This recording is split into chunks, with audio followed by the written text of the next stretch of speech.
Okay, good morning everyone.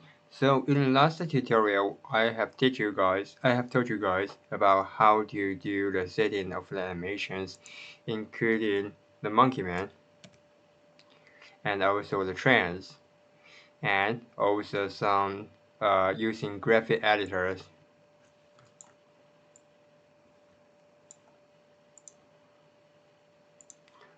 to add on the detail, some filter and modifier for creating cycle animations and also some details of the movement.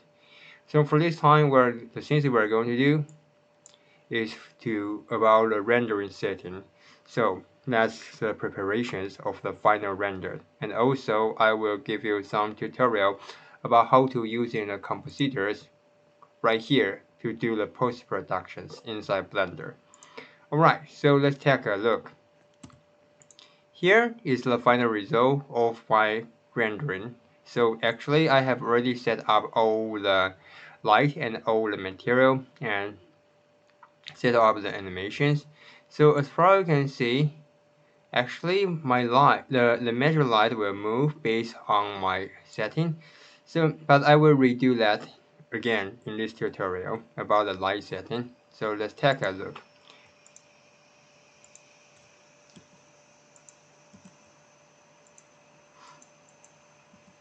Okay, so now this is the basic setting of the model. There's no material and so there's no light for now. So first things what I will do is to create light. And usually I prefer using area lighting. And let's move this one up and scale up. Okay. And for area lighting, we can go to the front view.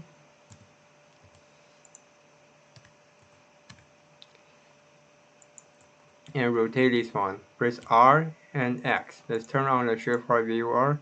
Press R and X for rotations. R and Y rotations.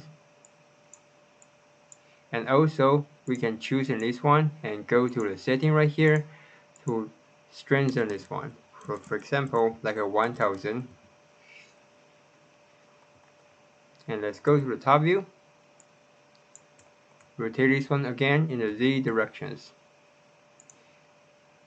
And also you can enlarge the size of the light. If you enlarge this one, as far as you can see, the shadow will become even more smooth. But if you scale down this one, the shadow will become more sharp. So it depends on your setting. If you prefer the kind of sharp shadow, you can scale down this one. And if you scale up, the shadow will become more blurred. So basically I will keep like this. Okay, and also you can change the shape of the render, and it doesn't matter if you don't have any kind of glass or mirror and metal material, but if you do have, it will reflect the shape of the light. Usually I prefer using disc or ellipse, just like this one, right? And once you finish this one, the first light is supposed to be the strongest, so I would make this one probably around 3000. Alright? And let's go to the top view, rotate again, R and Z for rotations. Move this one forward. And then shift D for copy. Move this slide to the other side. And R and Z rotation. And the second line is supposed to be in the opposite directions and also probably only half of the strength. So maybe 1200. Just like this, right? And if you want, you can make this one even more smaller. So probably I will just give this one 1000. Go to the top view, then do the final render. For the final light, basically it's for lighten up this part. So let's press R and Z, rotations. Move this one here. And for this one, it's supposed to be the weakest. So I will make this one probably only around 500. Alright, so now we have set up the basic light, and let's move this one inside and unhide everything. Okay, because we are going to using a glass cover for cover the music box. So in order to do that, if you want to cover this one, the interior of the inner part, the scene setting will be more darker. So we need to move this one inside and also strengthen the overall lighting. So let's move this one.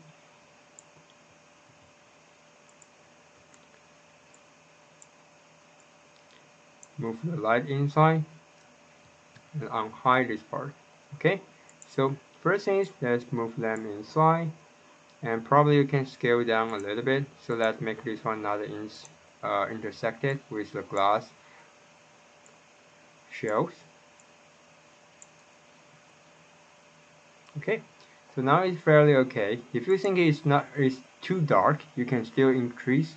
I think for now it looks fine, so I will keep this one like this. I will keep the interior lighting like this. And another one is that we still need to create a a bolder lighting, a major lighting outside of the glass shell. So let's shift the D, copy this one, move this one out.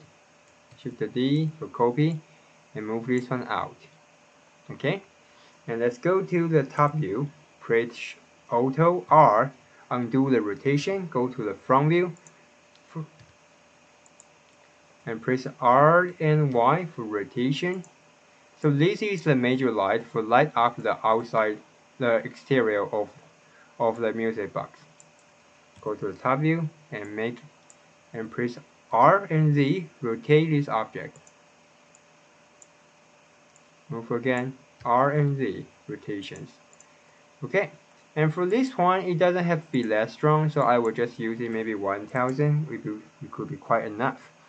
Okay, so now we have finished the setting of the light. And also I want to do an animation for the light as well. So let's press I for set the key for the light. That's the frame 0. And for the frame 250, I hope this light can go here, and also the power could be decreased. So let's do this. Okay, let's move this one here. Let's undo that.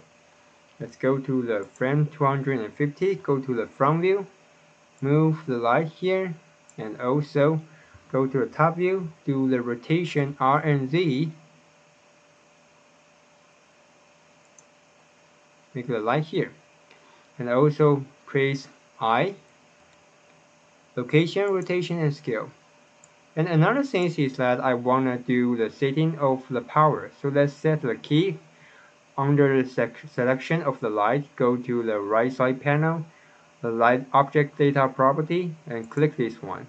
So now we have set the key for the light, and go to the frame 250, and now I'm going to decrease the power of the light, so maybe half of the power, and set the key. So now it's pretty much finished about the light setting. Finally, let's go to the word setting right here. So right now I'm going to using StarUp HDR, and you can using your own. And also for the environment lighting, I think it doesn't have to be very strong. So if I think the default setting is 1, probably it will too light for you. So usually I would just make this one probably around 0.6 or 0.7. Okay, just like this, it will be fine. And final things, because in my setting I have already set all the camera movement. So let's take a look. Control 0, then you can go to the camera setting. So if there is no background of for your image, for your models, I think basically you cannot see the ground shadow, and also for the border, it will create some kind of gap, and it doesn't look very good. I think the original, usually the normal setting is just like this. We just create a super large ground plane, something like this. But if based on my rendering setting and the camera setting, when we are going to do the animations, do the Control 0 and go to the animations, you can see the border will be very clear, And also we will see some backup model right here. So that's not the things I want. Even you hide this one, even you close it in here, still sometimes we will see that. So that's not the things I want to see. So rather than that, I will going to create a background for this model. And it's just like when we are going to do some still static object or still object photos, we will set up a camera studio. So that's the things we are going to do inside Blender. So let's delete this one and press Auto Edge. Actually, I have already created something like this one. We can using a cylinder, press Shift A, and using a cylinder right here, enlarge this one, and go to Edit Mode, delete the upper face, press delete, delete the face, and go down, press Shift and Auto, go to the Edge Selection Mode, select this one, Control B, and make the bottom part smooth. Jump out and using Shape Smooth. And make sure this one is in the right direction, so which means we have turned on orientation. So for now, the inner part was black, so we need to change this one. So let's select everything and press Shift and N, or just right click. Let's go to Mesh, Face.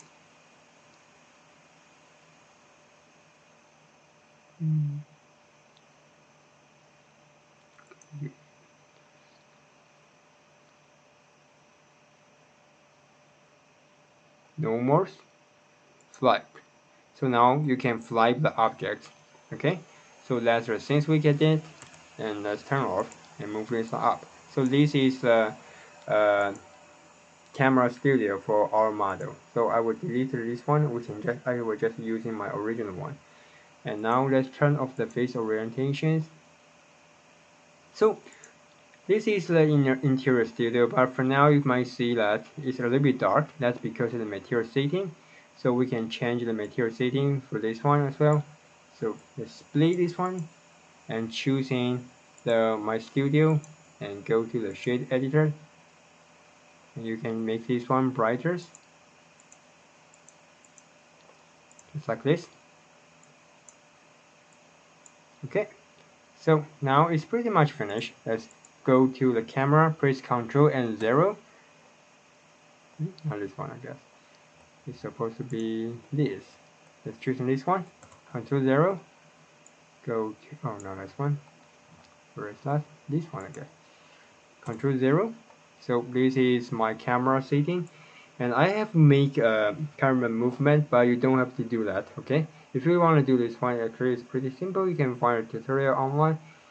So for now, if I rotate the camera, it will not show the border of the ground, and also we will not see the backup object because we have already set a camera studio to hide them. Alright, so actually it's pretty much finished, so I will save the file. So now it's about the post-productions. For the post-production, how can we do that?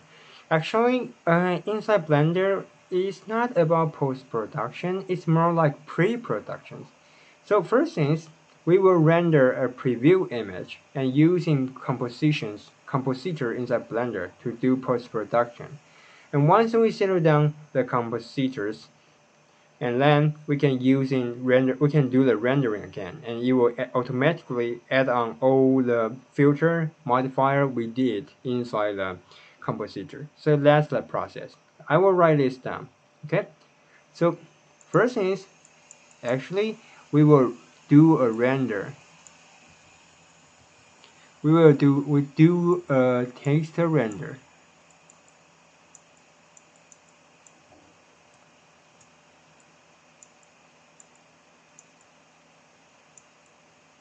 And then open up this one in image editor.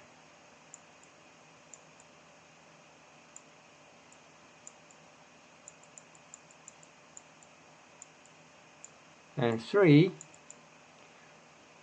edit the image inside Compositor.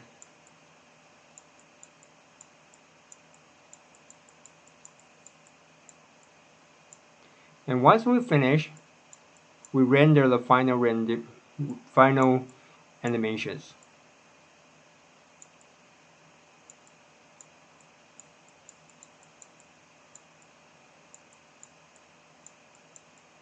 So that's the working process, the working flow. And maybe you might wonder, is that possible to do the final render first and then go to the compositor to do the post-production? Actually, we can. But if we do so, we still have to do the rendering again. Once you finish the compositors, apply all this kind of, let's say, the modifier and the filter, still you need to do the final render again to render your sequence image into animations. So rather than that, I would just prefer to do the test render first and do the image editor to do adjust the final and the compositor to adjust the final image. And once we finish the seeding, let's do the final render. So that's pretty much the same thing, so just about the sequence and the logic. Alright, so I will erase all these nodes right here. Okay, so now first things, let's do the rendering. Let's go to Control 0. Okay, choosing the camera right here. This is the test image. So first things, usually if you just directly turn on render image, it will turn on the image editor for you. So anyway, it will open up a new image editor in a new window. So if you think it's a little bit annoying, you can go to here, Preference, Interface, and Template Editor right here. And you can choose in new windows or just choosing image editor. It's up to you.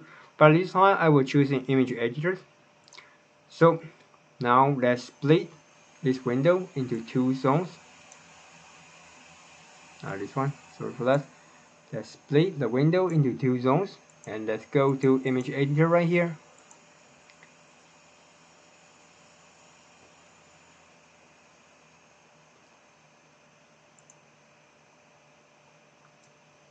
And let's delete this one. And choosing render result. For now it's empty because we haven't rendered anything. So let's press F12 or let's go to render image.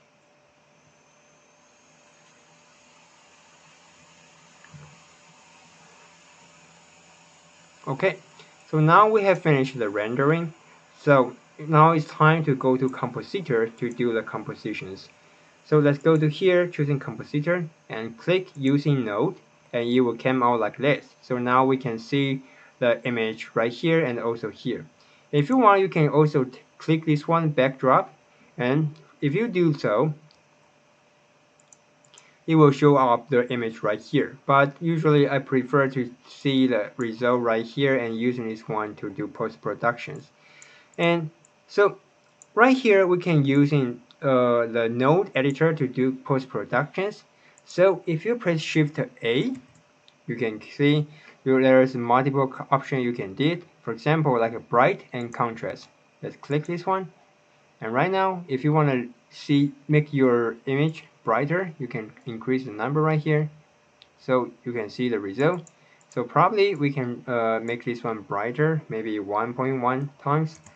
And the contrast, maybe just 1.5. Okay. So that's the first things I did for the image. And another one we can try to do is about let's try to make this one sharpen the noise. Okay, so let's choose this one and try to reduce the noise of the image.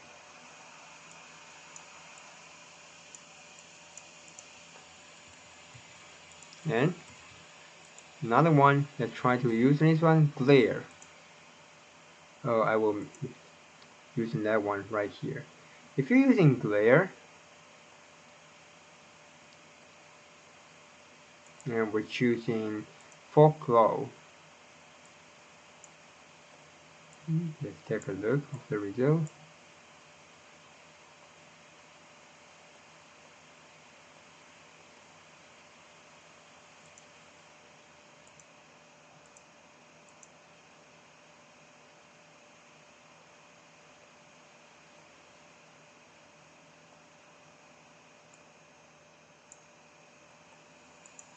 of using backdrop.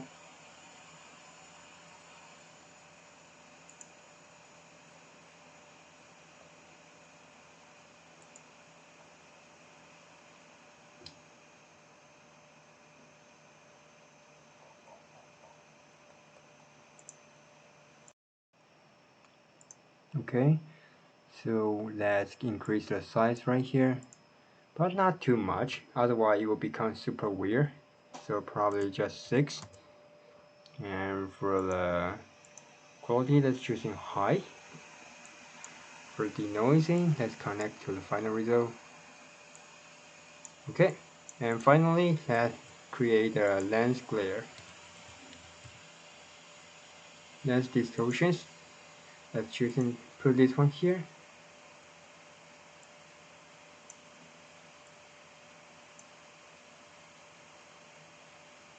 And you can see the result right here.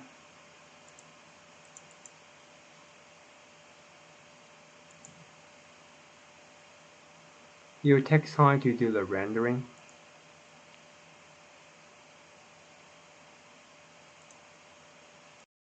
Okay, finish, but the result looks weird. So we need to reduce the size, probably 1.1 will be fine, and also choosing fit.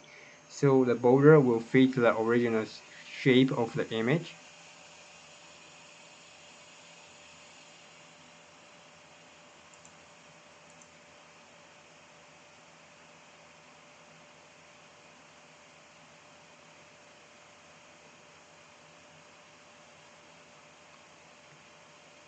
It will take a while for the rendering.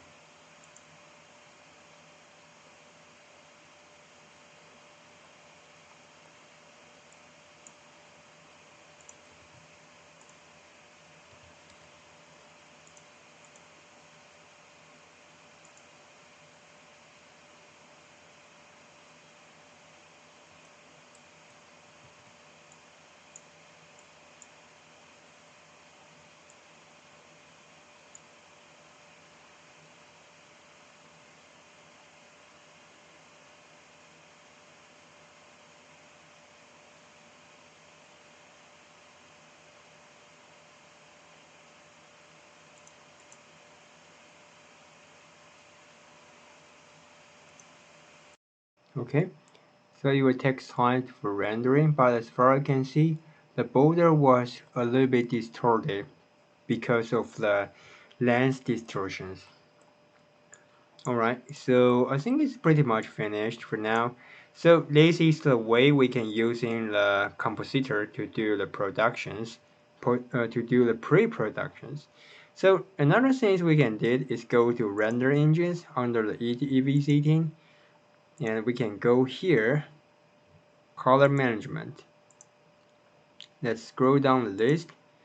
And as far as I can see, here is about the setting. And usually the display mode, we were just choosing sRGB, it's okay. And the filmic, we can stay in the default setting.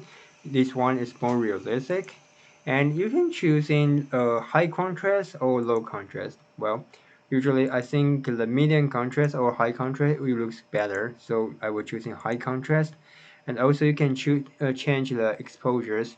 So for example, like this one, we can increase the number right here, maybe just 0.3, like this. 请先解锁 iPhone. Like this one. And for the gamma, it will affect the overall exposures. So usually I will not use this one, but if you want to make an entire image much more brighter, you can increase maybe 1.2, something like this. Okay, maybe too much. I will just make 1.1. And for the exposures, alright, so pretty much finished. And finally, you can use in the curve to adjust the contrast and also to change the color setting. But if you don't want to use that anymore, you can just directly uncheck this box. Okay, so let's assume this one is pretty much finished. I'd still like to decrease the bright, maybe 0.9. And it will take time for rendering.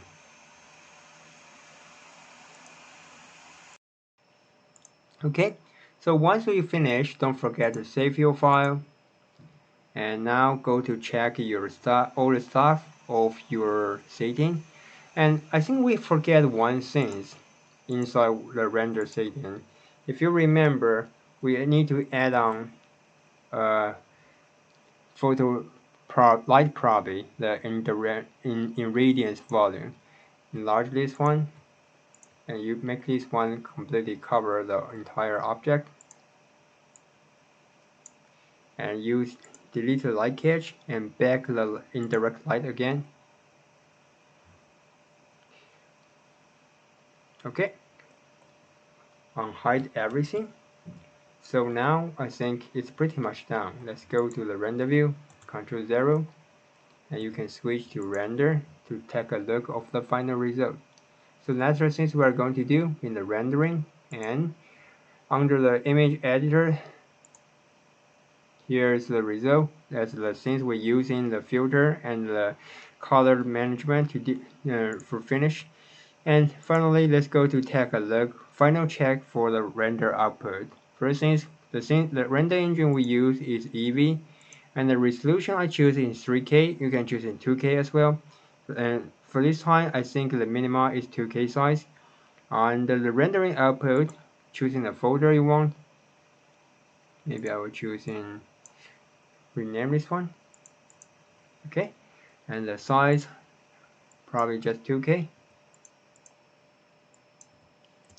Okay, and the file format will be FFmpeg video, because we are not going to do the still image, we are going to do animation, so we are choosing the video.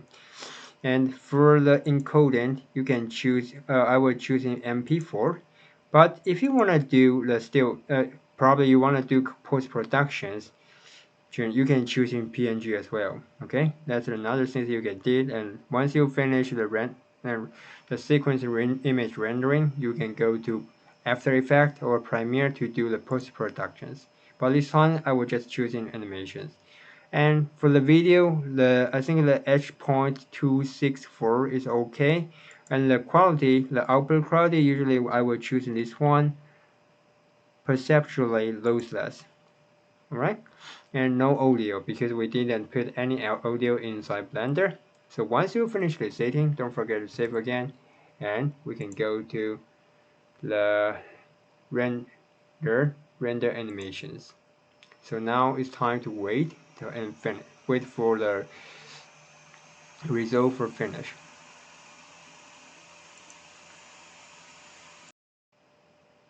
Okay, so I have already finished my rendering and also finished the post-production. So this is the final result. Also, you can add on some music inside Premiere or After Effects. So it will become your first animation project. Okay, so that's all for this semester, and hopefully